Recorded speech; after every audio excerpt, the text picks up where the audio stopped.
Hello. आणि आज आमच्या लग्नाचा वाढदिवस होता आणि आमचं बाहेर जायचं नियोजन होतं. म्हटलं चला, आणि 10 वर्ष पूर्ण झालेले होते आमच्या लग्नाला. म्हटलं चला, म्हटलं कधी नाही पण आज तरी जाऊया. मग आलो हॉटेलमध्ये आणि छान होतं हॉटेल. आणि ह्या मॅडमचं बघा चालू आहे मेनू कार्ड बघून काय काय मेनू घ्यायचे खायचे. आणि मसाले पापड आलेला होता आणि चला म्हटलं खाऊ आपण.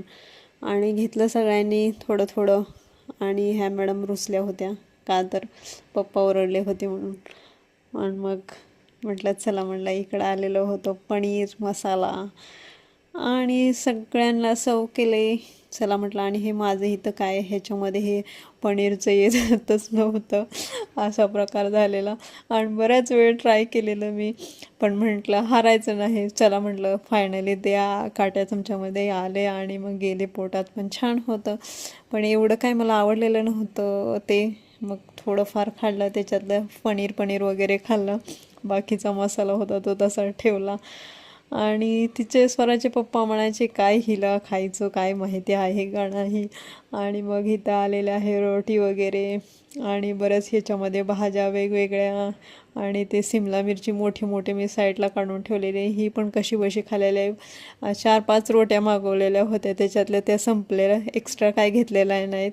का तर जेवढी भूक होती तेवढेच माणसाला जाते. आणि मग स्वराचे पप्पा लागले वडायला, एवढेच खाल्लं तेवढंच खाल्लं. आणि मंदिर होतं इथं, पाया पडले मंदिरात.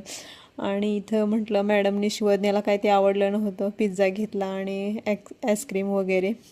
मी काय आईस्क्रीम घेतलेली नाही आहे, का तर म्हणलं उगं सर्दीला आमंत्रण नको द्यायला. मग ह्या तिघांनीच खाल्ले, आपलं एन्जॉय केलं आईस्क्रीम. आणि मग काय घरी आलो आणि ह्या मॅडमने त्यांचं पिझ्झाचं जे बॉक्स होता अनबॉक्सिंग केलेलं आहे. आणि थोडा मी पण खाल्लेला होता. म्हटलं चला, म्हटलं पोटात जाईल तेवढंच. तिथं काय मला काय ते जेवण आवडलेलं नव्हतं.